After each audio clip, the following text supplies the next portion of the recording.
this is your host, Gabriel Phoenix, and welcome to another action-packed day. That's right, BAM! So, I just want to say, I hope everybody had a great holiday. I had a good time. I got to enjoy myself, got to relax more, spend some time with the family, and just really did enjoy myself. Now, I did do a little upgrades. I'm getting those upgrades soon. I haven't got my new webcam in. I'm using my old one.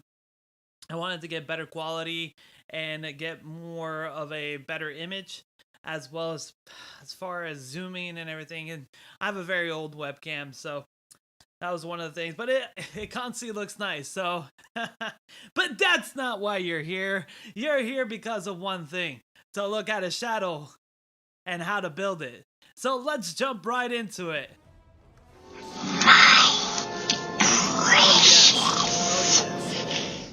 So, Shadow is one of my favorite commanders in the game. He is my all-time favorite. He's my main that I use besides Witch King.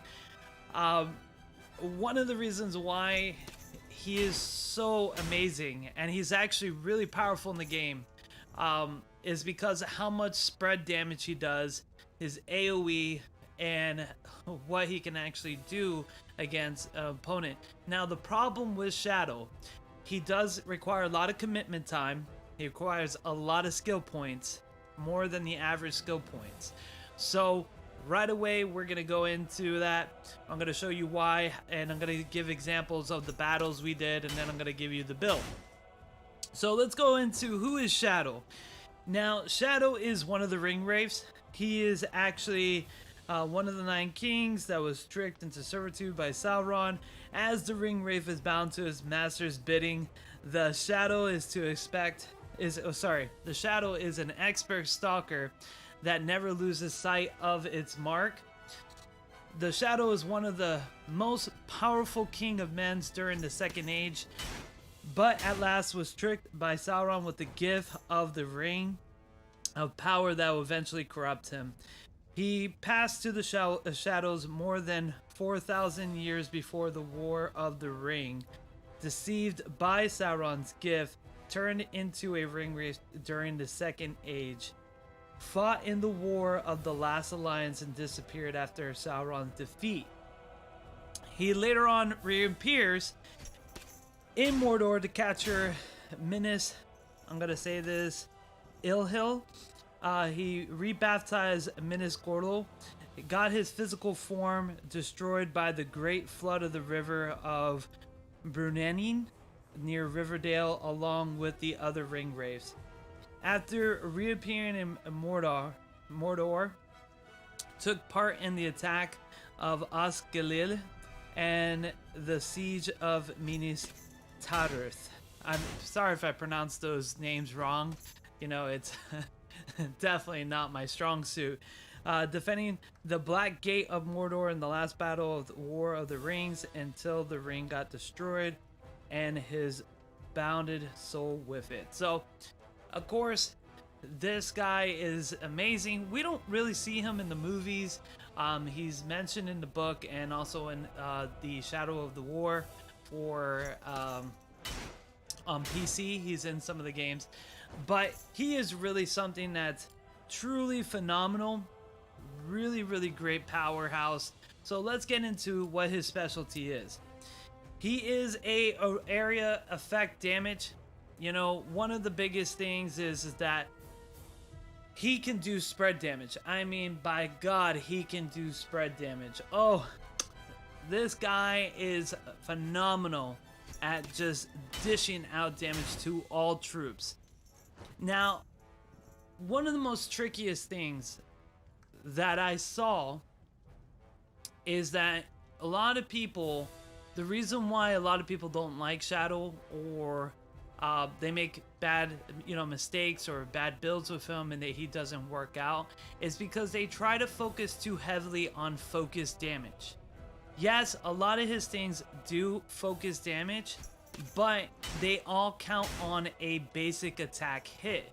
So you want a decent might damage as well as focus damage. And, during my vacation, I was looking at other Lord of the Rings videos and I was really getting ideas for some of my videos. and I noticed that there wasn't a really good shadow build. I looked at all the other ones. They used a shadow that wasn't really trained proper. I looked at some of the videos. Their shadow didn't really compare to what I've been using, and I wasn't really impressed with their builds, because I've done those builds and they'd never work out, and they always fall to the side. Like, you couldn't really fight a whale with that, or somebody who's a level 50 really strong with those other builds. So I was like, you know what? I'm gonna create a video to show you guys how to fight properly with Shadow and to show his true potential. So what are the main things that you need to know? First thing you need to know is you need to be able to have good might damage as well as good focus damage. He really requires both, because every time he hits, and he hits a lot with physical basic attacks, you need to do a decent amount of damage.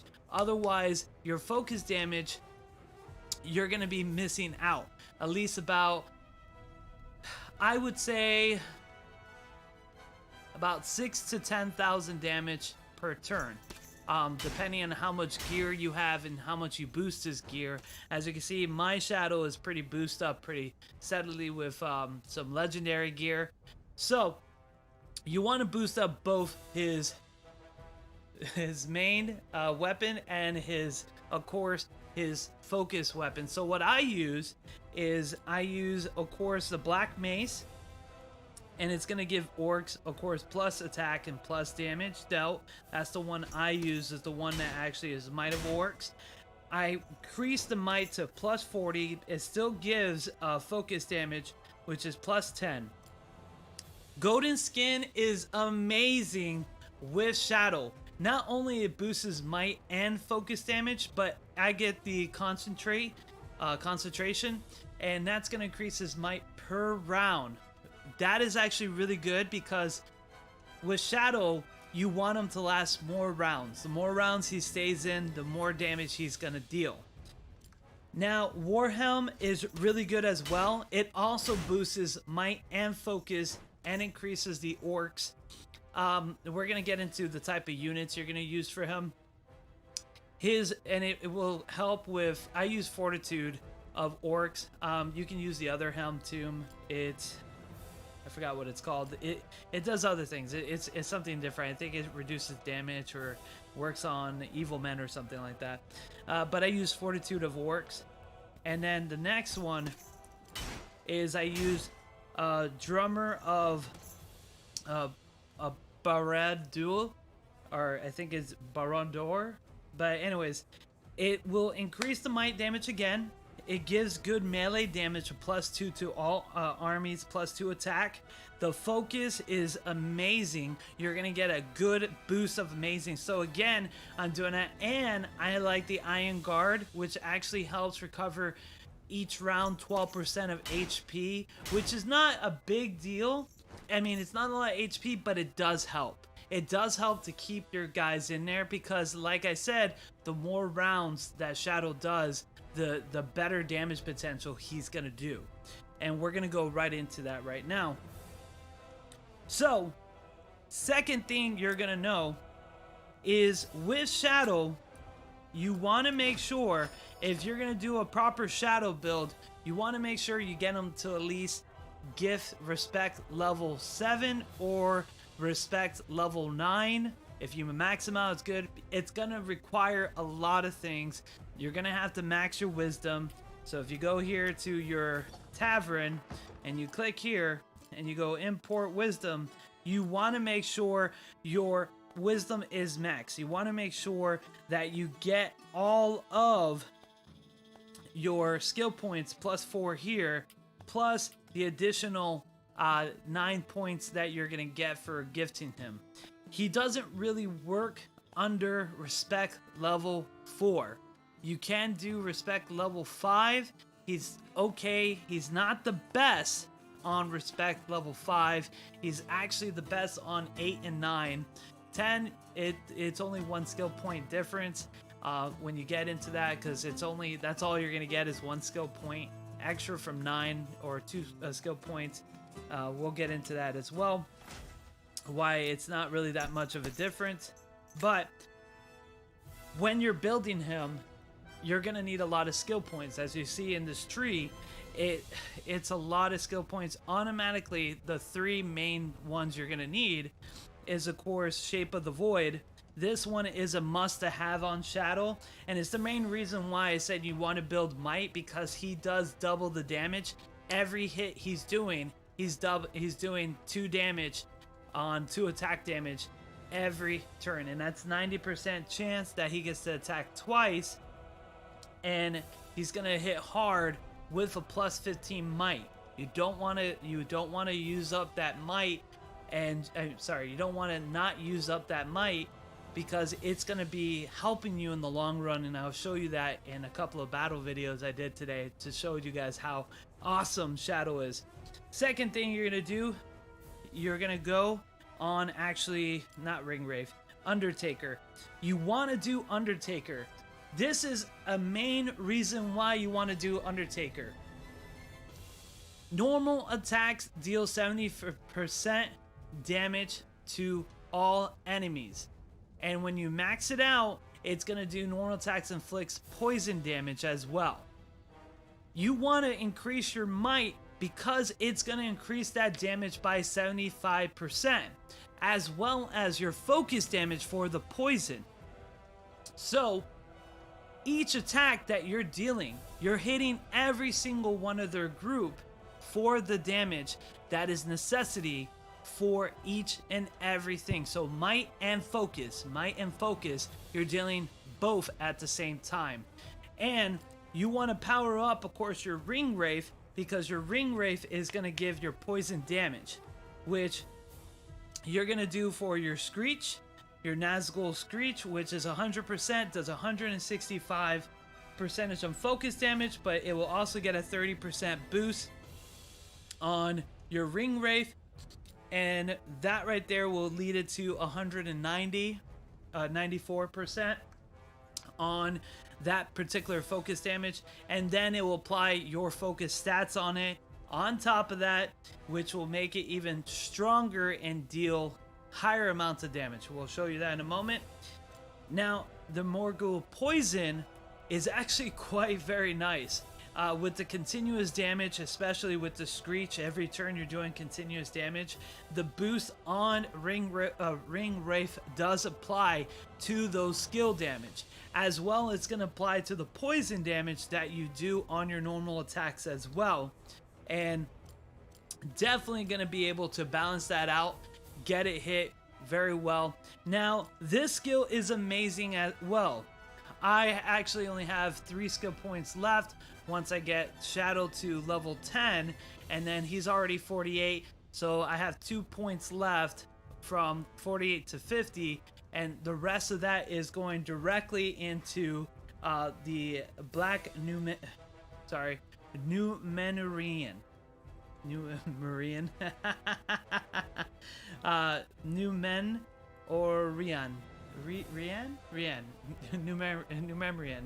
something like that. Sorry. So, I'm sorry if I mispronounced that. I tried my best, but it's gonna go into his secondary main skill, and it's gonna do additional focus damage. So what's great about this is that this does go off twice. It only hits one group. It won't hit all groups. So I want to make sure that's clear. The Undertaker is going to activate, but the focus damage, the additional focus damage, is only going to be targeted on one enemy. And that's all it's going to do is hit the main enemy that Shadow hits. They will take an additional focus damage. It's the reason why I switched it up to the poison, because the poison will do to all units more. And it does work out, but you definitely want to boost this. This one is very important to level up to get that additional damage that you need. And of course, you want to do a level 1 Plague, no more, no less. Reason why, it does give anti-heal. They won't be able to recover HP for 2 rounds, which is great because this thing has a cooldown of 2 rounds. So every time they start being able to heal again, guess what? You're able to apply that anti-heal again on them, and they won't be able to do it. It does a little poison damage, you're not really using it for the poison damage. You're mostly using it for the anti-heal, and you want to keep that at level 1. Don't boost that. Just keep it at level 1. Don't bother with the delayed plague. Terrible skill. Literally the delayed plague, even when you make it to round 6, if you make it that far, most of your army is destroyed, and even if it does go off, it doesn't really do that much damage. It's really disappointing. It's like a poison fart more than a magical plague. But Dark Mental, no, I would not build Dark Mental whatsoever. And Black Arts, there's no needing for Black Art because you already have Plague here. The Plague is way better than the Black Arts. This only works for 1 round, and it has a 2-round cooldown. Definitely not worthwhile at all. It really wouldn't work out well. So that's the skill setup. That's exactly what I would use for Shadow as far as his skill setup.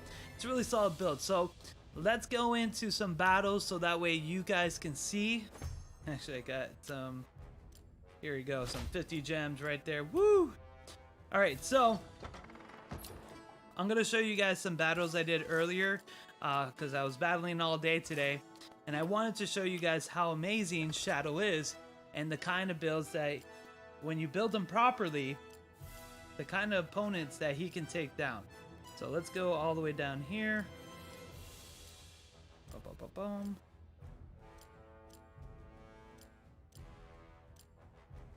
Oh wait, it's today. Okay, so first we have, let me try to find this. Boom, boom, boom. Here. Okay, so first we have a draw on Kyron. This battle, as you can know, I already won the battle for this guy, and it led up to me to go to the next one, defeat them, and then finally Luz stopped me, and I had to reset, and then I refilled and I go on. But let's go into Kyron. A lot of people know that Kyron is a massive healer. He will heal damage, and we're going to show you why Plague is very important to use and why it will stop a lot of those annoying heal builds that you guys are so used to. Like like the chick from the Good Faction, the blonde hair. Yoan? Anyways, you guys know what I'm talking about. So, let's look at this battle with Kyron. He actually uses massive amount of heal. This is the level 50 Kyron too, on level 48. So, as you can see here, Shadow is going to go off. I'm using Dragoons, Raiders, and I'm using Fell Beasts. So with this build here, I'm going to explain a little bit more why I'm using this build. But first, I wanted to show this battle just to go over the main principle of Shadow and why we use the skill points. So we're going to activate Iron Guard, of course. That's going to be able to help boost and heal all my troops, but they already max health. So he attacks, there you go, with the 5,000, well, 4,400, another 3,000, another 4,000, another 1,200 by just the additional. Here comes another 4,500 again, another damage by Shadow. Here comes another 4,000, another 1,200. Boom. Right there, we have at least $25,000. It was 25,000 damage that Shadow, I think it was a little bit more, but that's how much he did in one turn. So you're inflicting a lot of damage, and then your units are going to pick up and do more. So now we're on round 2. I'm going to heal up a little bit, just a little slight bit to give my troops an advantage. There you go. And then now we're going to do our Shadow attack. And there you go. Another 4,400. Another 3,652. Another 4,000. Right there. Now we're already past 10,000 damage. Another 4,000 right there. Another 3,000 right there. Boom. Taking over there. Now we're past 20,000 damage. Going into there. Boom. There you guys go. There's the Screech. And we got that turn. We did 30,000 damage round for one round in round 2. So that right there, folks, is why Shadow can do massive damage on his own. It's a commander on his own, 30,000, but he spreads the damage. Unlike, you know, Luz can do a lot of damage too, but he does it mostly focusing on certain types of units, same as the Witch King. You know, they're both great commanders, but Witch King's problem is that if it passes round 2, you fail. But that's the main issue with Witch King. And same with Luz. Luz is past round, I think 4 or 3. Then he falls off. But with Shadow, what's great about Shadow is that he's consistent damage every single round. The more rounds pass by, the more consistent damage he's doing, and the more that you're fighting these people here who are in these upper tiers and really devastating hit. That's how you're able to really knock them down a peg and actually win those battles, because they can't keep up with consistency. And I'm blocking actually Kyron's hit, not hit, to HP heal. I'm blocking his heal, and he's unable to do anything that much to his troops. And he's probably getting kind of annoyed by now with that. And it's just able to keep pounding and pounding and pounding and pounding and pounding. And the continuous damage that is continuing with not only with Shadow's poison and focus damage from Screech, but also the Fall Beast, and not the Fell Beast, continuous damage as well. So every turn we're stacking damage upon damage upon damage, and it's really reducing their numbers greatly.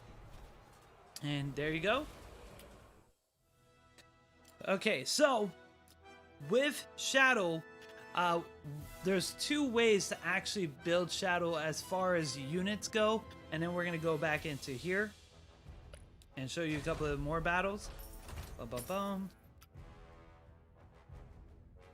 Here we go. Okay, so there's 2 ways how to build Shadows unit-wise. Unit-wise, I build them DPS. That means damage per second. I use really fast, like Raiders. I use really fast Raiders. I use Dragoons, and I use Fell Beasts. Right? Those are what I typically use on Shadows.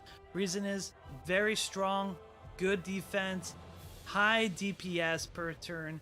Fell Beast actually has continuous damage, so they'll be able to do continuous damage there and suffer and now continue on for 2 rounds, which is really good. And they also have a good defense about melee unit. Range unit, they kind of like will fall to pieces on range unit. But with Fell Beast, they really do hit hard. They're fast. Main reason why I do DPS on Shadow is because Shadow's not the fastest commander. His speed is 161 compared to most commanders that are an average in 200. Sauron's really slow as well. But most commanders, they are around 200. If you look at most of these commanders, well, some of these commanders are super slow because they have no gears on them.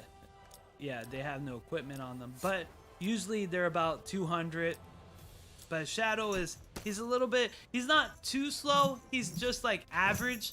So you need to make up for that speed loss. So what I do is I put very quick speed units on him. So I put the Dragoons, I put Raiders, and I put Fell Beast to make up. So every time that, if I can't be able to get to hit him first, my units will be able to do damage, reducing the type of damage I'm going to receive back. And this is important because I use this for meta games like Witch King. When I fight a Witch King, I need to be able to do the damage faster than Witch King. Especially when it goes into round 3 and you're round 4, because the first 2 rounds he's getting double swings, initiative, you know, really crazy stuff. But you know, it is a 75% chance they could possibly miss it, and I don't want to miss that chance. If Witch King does fail to get the initiative of, my Shadow will be able to take advantage and do high damage quickly and sweep up the board before they can sweep me. So that's another reason why I use DPS like Raiders, Dragoons, as well as Fell Beasts, because they really do a wonderful job. Like, these guys are really good. They're also reducing damage. I don't really have to worry about them dying so easily, and with the slight heal, I can heal them up very quickly. Now, let's go into the second way you can build them. You can build Shadow very tanky. You can use things like Ravengers. They're really great with Shadow because they also hit all units as well.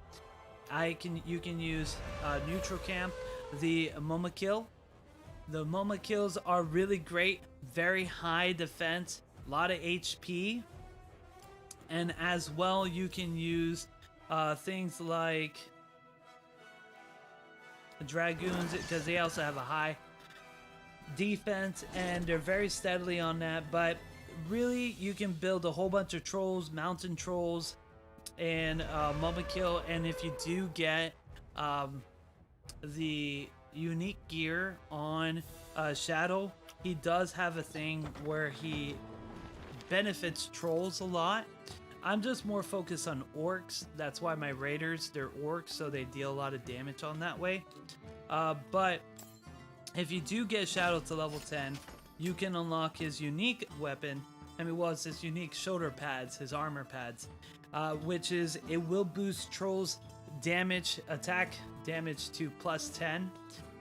So they get a +10 attack, as well as their might, focus. Each round, when the trolls are present, all allies except for the trolls will receive less damage. So things like Crushers will be really good too with him, because they have high defense. Crushers, trolls, you can even do Reapers if you're planning to do longer rounds. I don't like Reapers because they took too long. It's too long in the round before you really see the benefits of them. But with trolls, hands down, Ravengers, if you have a level 10 Shadow, if you don't, I don't really recommend the troll builds. You can still use them because if you need against like tanky people who do a lot of damage, like Witch King, or even the good elf Galavitz, I forgot her name, but the legendary on the elven side that also has a ring, forgot her name, but she's very beautiful, blonde hair. She does a lot of focus damage, so you're gonna need something that has a lot of HP to survive that. But that's the other build that you would do. Now, there is a wonderful build that I discovered. It uses Raiders, Dragoons, and Momakills, and it is phenomenal. Really good. Let's get into that. I'll show you exactly what I mean. The builds on that is just fantastic. Super fantastic. So right here. Okay, so I started with a whole bunch of different...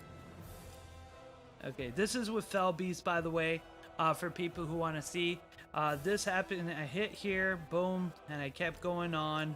I didn't stop, and then right here, Luz defeated me because I already went through 2 commanders. So what I did was I switched it up because I was fighting Isengard, and of course we defeat, and then Luz stopped me here again. So I was going over forward with it, and here we go. This is when I was using the Momakill. So I got through these guys like Swiss paper. I like slaughtered them, went through 3 of them, and then I got here and he stopped me because I already went through 3 commanders. Usually average take with Shadow, you'll kill about 2 to 3 commanders. It just depends how many of, and there you go, the maintenance, which is fine, because we already seen the power of it, everything. So with those Momakills, you're going to be able to do a lot more. Here, let's go into the big screen. With the moment kills, you're going to do a lot more. You'll be able to hit them hard, going forward, and be able to withstand multiple rounds. You can stand side by side with the Raiders and Dragoon because the good defense, and Raiders actually have pretty good HP. They do a lot of damage and they are fantastic. I hands down like Raiders are one of my favorite units for Mordor and for the evil faction, and generally I love using them. My least favorite would have to be snipers and probably reapers. I think those are my least favorite. I even like now with the new update with crushers. I've been using crushers, trying them out. They're pretty decent. They actually go well. They actually do work with Shadow because they're high defense. After all, with Shadow, you're just dealing every round. You're dealing about 20 to 30,000 damage every single round. So once you get into round 4, you're already done closely to 80,000 to 120,000. That's ridiculous amount of damage just by the commander himself. Just the commander is doing that. I mean, Witch King doesn't do that. His units do that. So when you reduce his units, he falls off. And Luz, he does all the damage. But the problem with Luz is that usually you're putting moment kills with them and you're having Luz to do the whole damage. But what happens is that even with the moment kills, you're killing themselves. It's high resources, very expensive, and then to restock them and bring them back to Luz, get back into battle, forget about it. Those elephants are done. You know, usually when you lose elephants in battle and you're trying to bring it back, it's only like 40% that you're gonna get back, and you already spent, God, it's like 12,000 grain each. So Fall Beasts are pretty nice because they're not expensive at all. I mean, Fell Beasts are really good. The Fell Beast is really good because it's only 8,000 iron, 8,000 grain, and then you're going into like 3,000 gold, and you can produce a whole bunch of them. They are really good, and even if they perish, you're not feeling bad about it, and you can restock. But Raiders and Dragoons, hands down, really good to have, easy to make. You get the 40% reduction in conscription time. So that way you can produce them really quick in a day. You can have a spare, just fill up your bracket, your barracks with full of them, with those Raiders as well as Dragoons, and you'll be fine. Like, you can continue battling. Those battles that you saw on my list, I know it's maintenance, so I can't show you. But those battles, all those ones came from the same stock. I produced about 4,000 in each one, 4,000 on Dragoons, 4,000 on Raiders. And then I did about 200 Fell Beasts. That's all I had. And I was able to battle all that. And then I switched it on. I sent some elephants. I had 24 elephants for moment kills. I put that on there, and it was just smooth like baby butter. And all that you saw, all those kills happened within a 2-hour period. That right there was 2 hours of battling. Shadow alone killed about 9 commanders. He destroyed 9 commanders within a 2-hour period. That's how good he is. So I highly recommend that. Well, guys, you know, it's maintenance, so that's all we can do right now. Thank you so much for watching. And again, this is Gabriel Phoenix, and I hope you enjoy the video and the build for Shadow. Again, I saw a lot of Shadow builds on there on YouTube, and they didn't really work out. And I was saying these are not really good builds. So I wanted to make a really good build for you guys to show you the true potential, because Shadow's my favorite, and I mainly use him, as you can see from his equipment and his gift level. Thank you, everybody, for watching. I appreciate it. This is Gabriel Phoenix signing off.